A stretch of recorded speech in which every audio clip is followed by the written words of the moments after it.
Benvenuti. Questo è un corso asincrono che vi introdurrà alla piattaforma MPA, Monitoraggio Procedimenti Amministrativi, e al suo utilizzo, così come richiesto per la raccolta dei dati ai fini del monitoraggio. L'applicazione è stata realizzata dalla direzione ICT con la direzione semplificazione e il supporto degli esperti del PNRR. Così come eseguavamo la fase di rilevamento del periodo precedente, adesso andiamo a rilevare i dati anziché con l'utilizzo del foglio Excel con un'applicazione online. E in questa slide potete vedere quali sono i 4 punti fondamentali a cui eravamo abituati e come verranno tradotti nella nuova procedura MPA. Con l'utilizzo dei fogli Excel, una riga era una procedura o un aggregato di informazioni di sintesi, mentre con MPA una rilevazione è equivalente ad una procedura e una rilevazione è equivalente ad un aggregato di elementi di sintesi. Questo per dire che la consegna di tutte le informazioni, mentre con il foglio Excel corrispondeva alla consegna di un gruppo di informazioni, in MPA viene consegnata, intendo quindi rilevata e assegnata al sistema, una procedura alla volta. Per quanto riguarda il controllo qualità, questo era totalmente inesistente nei fogli Excel e questo ha fatto sì che si dovesse lavorare per poter ottenere dei dati di qualità. Quindi sono stati invece introdotti degli automatismi per controllare la consistenza dei dati all'interno di ogni rilevazione e per evitare che venissero inseriti valori alfanumerici, per esempio, all'interno di campi che richiedono solo valori numerici. Il processo di consegna della rilevazione veniva eseguita in passato con l'utilizzo di Google Drive. Quindi il depositare all'interno di una cartella appositamente fatta il file Excel equivaleva a dire ho consegnato tutte le rilevazioni relative a quel procedimento. Con l'introduzione di MPA invece abbiamo 3 stati che andremo a vedere in dettaglio: lo stato bozza, lo stato da validare, che sono soggetti quindi all'opportunità di modifiche fino a quando non si considera che sia pronto per la validazione, quindi lo stato da validare, e quindi validato. Il passaggio in stato validato vuol dire che la rilevazione è definitivamente consegnata e non potrà più essere modificata. In ultimo, ma non meno importante, la gestione della paternità del dato e la sua tracciabilità. Alcuni di voi hanno provveduto a inviare i dati con l'utilizzo di una PEC o firmando digitalmente i dati inseriti all'interno di un documento. Questo non è più necessario in quanto il sistema traccia esattamente chi salva i dati, chi li inserisce, chi li modifica e chi li valida, dando poi una conferma definitiva di chi è la paternità del dato ed evitando così eventuali confusioni o misunderstanding. Tutte le operazioni sono opportunamente tracciate. Anche in questo caso possiamo definire 2 tipologie di rilevazioni: la tipologia di dettaglio e la tipologia di sintesi. La tipologia di dettaglio è ogni rilevazione è una procedura complessa con tutte le singole informazioni, un procedimento complesso, mentre la tipologia di sintesi, per ogni tipologia di sintesi, chiedo scusa, ogni rilevazione rappresenta l'unione di informazioni di più procedimenti complessi.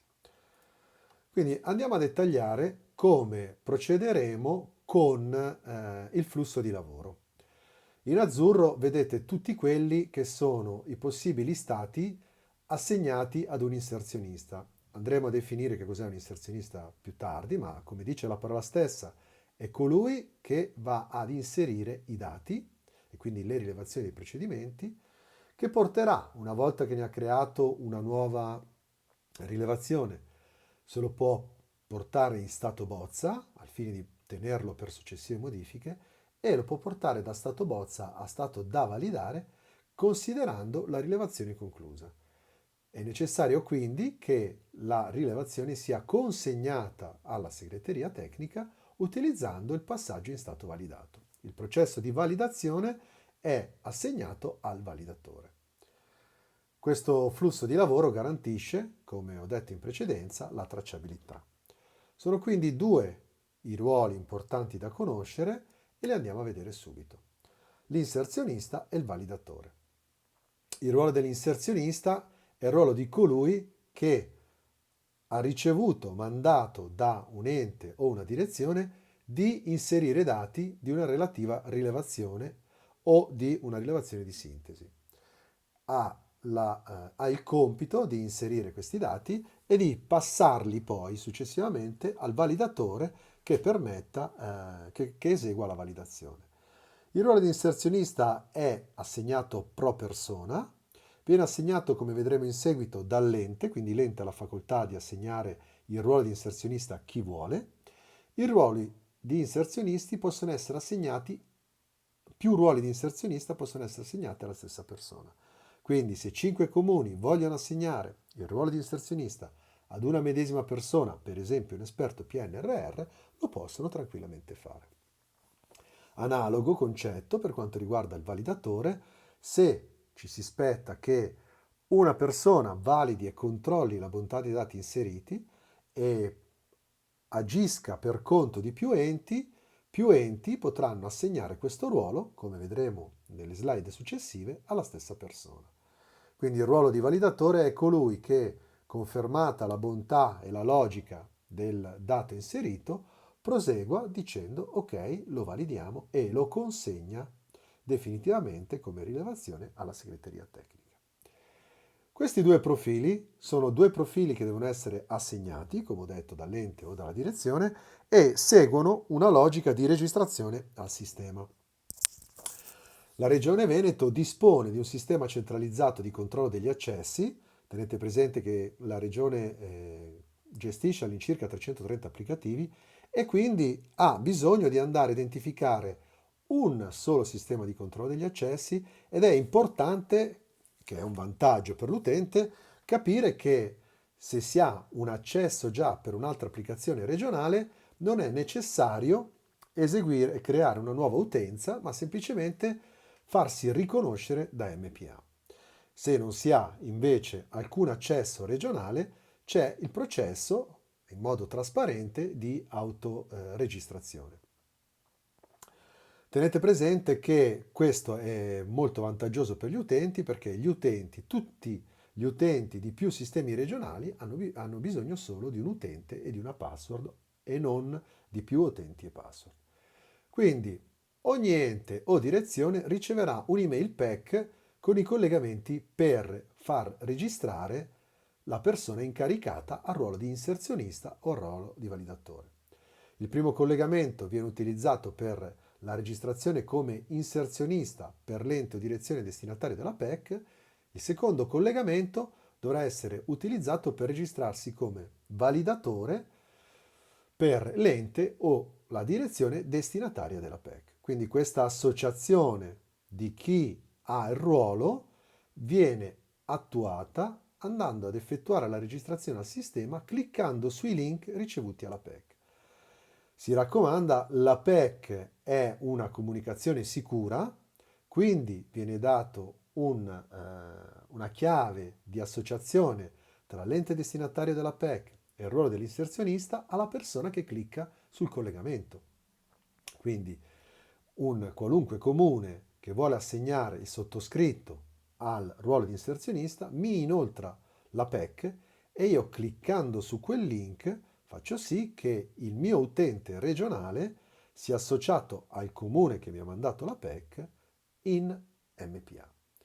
Ora dobbiamo distinguere due tipi di utenti. L'utente che già è registrato nei sistemi regionali, quindi non deve far altro che esclusivamente farsi riconoscere da MPA, con il ruolo che ci siamo detti è quello relativo al link, e l'utente non censito. L'utente non censito ha una particolarità: non essendo presente sui sistemi regionali, dovrà eseguire quella iniziale parte relativa alla registrazione vera e propria e relativa alla gestione della prima password. Quindi, a seguito della prima registrazione di un utente non censito, riceverete una email di conferma dell'avvenuta registrazione sui sistemi regionali e della venuta registrazione sul sistema MPA. Questa mail riporterà il vostro nome, il vostro cognome, il vostro nome utente e una password provvisoria. Questa password provvisoria dovrà essere cliccata dovrà essere modificata cliccando sul link di modifica password. La registrazione del sistema avviene con una schermata come la seguente, la andremo a vedere di dettaglio nel video che segue e dovrà essere compilata in tutte le sue parti. È richiesto, fondamentale, l'introduzione di nome, cognome, codice fiscale. Questi tre elementi dovranno rispecchiare esattamente quanto indicato sulla tessera sanitaria, perché è assolutamente importante per garantire la sicurezza che l'utente che si registra sia un utente riconosciuto e quindi con un codice fiscale valido. E quindi il sistema farà una verifica presso l'Agenzia delle Entrate. L'email che voi andrete a inserire qui è quella email utilizzata dal sistema per registrarvi e per inviarvi, come detto, la mail di benvenuto e di richiesta di cambio password.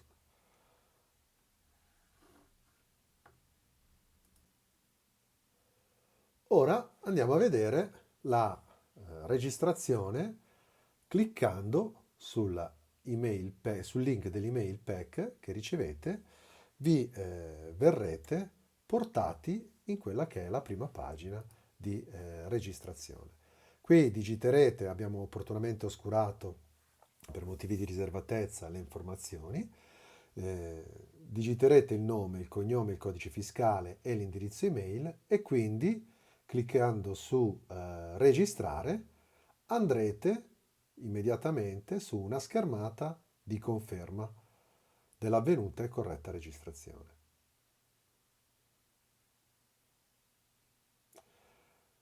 L'email che inserite sarà l'email poi utilizzata per potervi inviare la mail di conferma dell'avvenuta registrazione.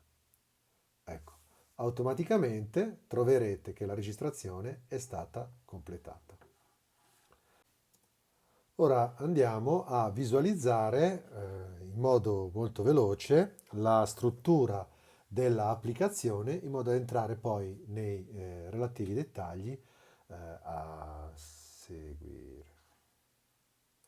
Ora andiamo a visualizzare in modo generale l'applicativo che ci permetta di avere un'idea della modalità con cui è organizzato.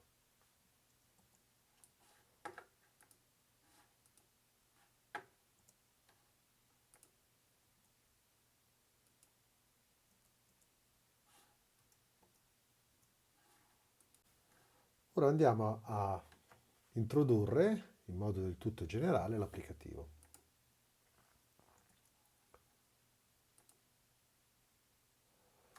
Alla pagina d'ingresso digitiamo utente password e potremo accedere con l'utenza di un inserzionista e validatore, come in questo caso in questa slide. Quest'utenza vi permetterà appunto di eseguire l'operazione di inserzionista validatore. Nella area selezionata avrete in evidenza il periodo di riferimento e il periodo di rilevamento. Questi due saranno disponibili non appena sarà pubblicata l'applicazione e vi renderà chiara quali sono le aree di intervento e entro quando dovete fare la rilevazione, dovrebbero essere fatte le rilevazioni e in che periodo di riferimento è necessario andare a considerare le rilevazioni fatte.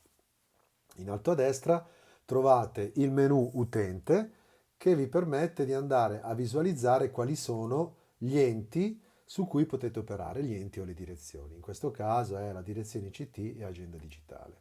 Quindi, data la conferma, l'altra informazione interessante è sapere qual è il numero di versione su cui stiamo lavorando, perché in questo caso noi possiamo chiedere specificatamente assistenza indicando MPA e il numero di versione. A questo punto diamo una visione rapida ai ruoli disponibili. Come vedete, cliccando sulla scheda dell'inserzionista si vede che ha la facoltà di operare per la direzione ICT e agenda digitale, mentre cliccando sul ruolo del validatore si vede che ha la facoltà operare sempre per la direzione ICT e agende digitali. I 4 box sopra servono per accedere rapidamente a quelli che sono le schede, chiedo scusa, le liste di visualizzazione di tutte le schede inserite. Tenete presente che potrete visualizzare e o modificare le sole schede relative agli enti o le direzioni assegnate. Se andiamo a prendere per esempio la griglia da validare, vedrete, come in questo caso, semplicemente una sola operazione di validazione da poter completare. Tra queste invece andiamo ad indicare una griglia di quelle che sono le rilevazioni in stato validato. Ultimo ma non meno importante, la visualizzazione in stato rifiutato. Ora andiamo a vedere rapidamente quali sono i dettagli delle schede di rilevazioni, giusto per avere un'idea generica di come è configurato il sistema. Per poter eseguire una rilevazione è sufficiente andare nella voce Crea rilevazione del menu Rilevazioni. A questo punto vedrete una maschera di scelta di quali sono le rilevazioni possibili. Tenete presente che le rilevazioni possibili sono specifiche per il tipo di ente con cui state operando. Quindi i comuni vedranno delle rilevazioni, le province vedranno delle rilevazioni possibili e lo stesso dicasi per le direzioni. In questo caso, per motivi didattici, tutte le rilevazioni erano rese disponibili. Andiamo a scegliere il procedimento B01 e clicchiamo su Crea. Ecco, qui vedete, possiamo incominciare a stabilire l'area superiore della scheda che vi permette di andare a salvarvi il manuale di utilizzo cliccando sul link delle istruzioni. Il manuale di utilizzo che andate a vedere è un manuale specifico per questo tipo di rilevazione e quali sono i due indirizzi a cui chiedere supporto, i due indirizzi email a cui chiedere supporto. Il primo indirizzo email è un indirizzo di tipo tecnico a cui chiedere supporto se l'applicazione ha anomalie o problemi di accesso. Il secondo indirizzo invece è un indirizzo email a cui chiedere supporto da un punto di vista concettuale. Per esempio, mi aspettavo un riferimento normativo e non lo trovo. Altre informazioni che sono specifiche nell'area di destra sono quelle relative a chi ha modificato o chi ha creato la scheda, come indicato dal puntatore, e quando è stata modificata o creata la scheda, oltre allo stato in cui si trova la scheda e che tipo di scheda sto modificando. Come potete vedere, anche è identificato l'ente che sta eseguendo la rilevazione. In questo caso l'ente è automaticamente assegnato perché c'è un solo ente assegnato a questo utente. Se avessi più enti, l'utente inserzionista dovrà andare a selezionare l'ente di riferimento della rilevazione. Andiamo a vedere a questo punto la composizione della scheda. La scheda è composta da quelli che noi chiamiamo controlli o componenti che hanno un'etichetta nella parte di sinistra con un asterisco se il campo è obbligatorio da un punto di vista logico e una casella nella parte centrale che può essere una casella discesa come quella dell'esempio che permette la selezione di un elemento oppure il suo azzeramento cliccando sulla X e una terza parte che è quella di destra che ci permette di andare a visualizzare l'aiuto contestuale per quello specifico dato richiesto. L'asterisco è importante perché è quello che ci permette di definire l'obbligatorietà dell'informazione richiesta. Quindi a questo punto possiamo uscire e passare alla prossima slide nella quale andiamo a vedere l'inserimento di una nuova rilevazione e portarla in stato bozza. Ora andiamo a visualizzare il processo di inserimento di una nuova rilevazione e portarla in stato bozza. Una volta eseguito l'accesso con l'utente che ha i permessi, Andiamo, come abbiamo detto, nel menu rilevazioni, clicchiamo crea rilevazione, scegliamo la rilevazione che vogliamo inserire ed andiamo ad inserire i dati. L'inserimento dei dati può essere fatto utilizzando la tastiera e quindi vado ad indicare i testi che desidero, chiedo scusa, con il tasto Tab mi sposto all'interno della rilevazione e digito quanto mi interessa. Quando mi trovo all'interno di una casella discesa posso operare utilizzando il mouse oppure digitando le prime tre lettere che mi vengono in mente relativo a quanto sto cercando. In quel caso la casella discesa mi visualizzerà quanto a me è necessario. Inseriti tutti i dati, come potete vedere questo è un esempio che si avvale di alcune caselle a discesa, metto dei valori numerici quando è richiesto e una volta che ho compilato la scheda posso cliccare su porre in stato bozza opportunamente, ok, e quindi procedere con il salva. Se la rilevazione è avvenuta correttamente, mi trovo in basso a destra un'informazione relativa all'esito del salvataggio. Qualora invece la rilevazione non sia avvenuta correttamente, mi troverò un box che mi dirà quali sono gli errori sostanziali o formali diciamo, da me compiuti.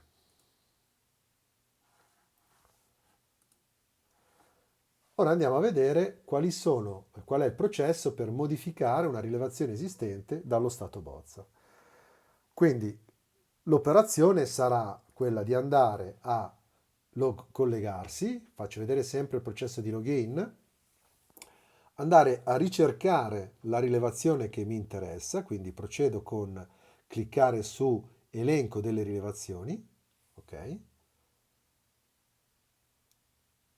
Clicco sull'operazione oggetto della mia modifica, mi troverò l'elenco e quindi cliccando sulla lente di ingrandimento andrò a modificare i valori a me interessati. Quindi per esempio aggiungo un'altra amministrazione coinvolta. Clicco su bozza, su stato bozza, salvo e anche in questo caso, non avendo compiuto alcun tipo di errore, procedo e ho il salvataggio. Ora andiamo a vedere il processo di richiesta di validazione di una rilevazione. Eseguo sempre l'accesso come utente, quindi con l'utenza e la password utilizzate nei sistemi regionali, posso andare ad aprire una qualunque delle rilevazioni eseguite, chiedo di portare in stato da validare la rilevazione e a quel punto io non potrò più eseguire alcuna modifica perché solo colui che ha i permessi di validatore potrà effettuare la validazione. Come vedete in rosso compare scrittura disabilitata, non si è autorizzato a modificare il record dello stato attuale. A questo punto andiamo a vedere con il cappellino del validatore il processo di una validazione di una rilevazione in stato bozza. Quindi questa attività è sempre quella di fare login con utente e password, accedo, una volta che ho eseguito l'accesso, ho il ruolo di validatore, come vedete è solo questo il ruolo che qui mi è stato assegnato, lo vedete in basso a sinistra, vado a ricercare gli elementi da validare in quanto validatore, apro la scheda da validare, controllo la bontà dei dati e quindi procedo cliccando su posizione di stato validato e salvando il dato validato, la rilevazione in modo che passi in stato validato. Anche in questo caso vedrete che il salvataggio della rilevazione è avvenuto correttamente. Quindi esco dall'applicazione e vado a vedere invece adesso le modalità di rifiuto di un'applicazione. È importante comprendere il concetto di rifiuto e di validazione perché questo ci permette di gestire semplicemente le cose che io consegno o che ritengo di non dover consegnare grazie al processo di validazione. Questa attività ovviamente può essere rivista una volta eseguito un rifiuto da parte dell'inserzionista correggendo i dati oppure eliminando la scheda, la rilevazione effettuata. Qui vado a rifiutare una rilevazione andando a selezionare una di quelle rilevazioni messe in stato da validare e clicco su rifiuta. Il validatore deve inserire un motivo per cui rifiuta la validazione, rifiuta di validare e questo motivo poi sarà utile all'inserzionista, se non è la stessa persona, per andare a rivedere qual è il motivo del rifiuto. Andiamo ora a vedere come poter rivedere una rilevazione rifiutata. Sempre utilizzando l'accesso, utente password, posso andare a prendere una validazione, una rilevazione rifiutata, andare a visualizzare il motivo per cui è stata rifiutata e procedere quindi con le modifiche necessarie. In questo caso c'era stato detto che il campo della procedura incompleto e clicco su da validare e quindi salva. A questo punto segue il processo di validazione come lo abbiamo già visto. Vedete che dopo la richiesta di validazione non è più possibile effettuare altre attività. Qui invece andiamo a vedere quali sono le modalità che mi possono permettere di andare ad esportare tutte le rilevazioni fatte ottenendo un foglio Excel di riepilogo di quanto da me inserito, con tutti i dettagli del caso. Siccome i dettagli delle singole rilevazioni sono diverse per ogni tipo di rilevazione, non possiamo ottenere l'esportazione delle rilevazioni effettuate in modo generico tramite i box della home page, quindi il box in bozza, il box da validare, il box validati e il box rifiutati. Ma andremo a andremo a selezionare le rilevazioni solo per tipo di rilevazioni e quindi si deve passare dalla voce elenco rilevazioni del menu rilevazioni. In questo caso, come vedete, io preseleziono qual è la rilevazione di interesse e in fondo alla griglia c'è un pulsante Export Excel che mi permetterà di creare un foglio CSV che si può tranquillamente aprire utilizzando Excel o con qualunque altro editor di fogli di calcolo. E qui troverete tutti i dettagli chiaramente espressi all'interno della nostra applicazione.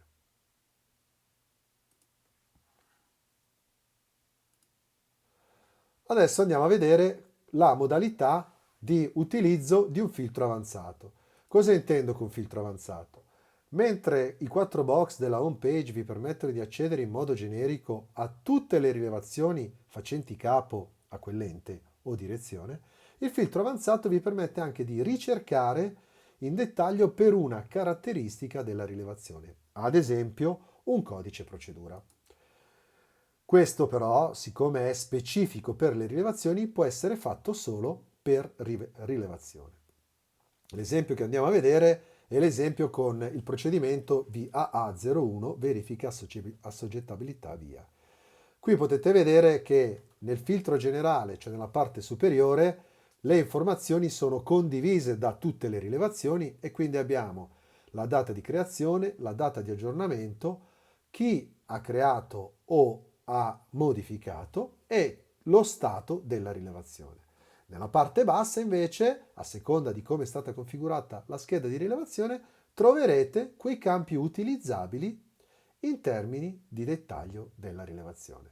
In questo caso specifico trovate che i due filtri che si possono utilizzare per eseguire il filtraggio avanzato, la ricerca avanzata, sono l'identificativo interno della procedura o il tipo di procedura. Come vedete queste sono specifiche per la rilevazione e come vedete al modificare del campo di tipo procedura ho più rilevazioni o non ho nessuna rilevazione. Lo stesso dicasi per la ricerca con un identificativo interno. Se andiamo per esempio a aprire la prima rilevazione, selezioniamo l'identificativo interno e poi lo andremo a utilizzare per effettuare la ricerca. Vedete? Viene filtrato solo ed esclusivamente quel rilevazione con l'esatto valore.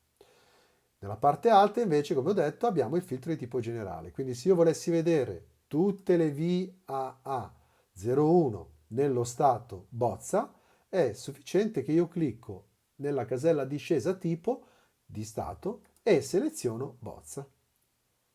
Ok? Quindi lo posso fare per ogni tipo di stato e ho specificatamente delle informazioni relative a quel tipo di procedura. Con quest'ultima slide chiudiamo il mini corso e vi auguro buon lavoro.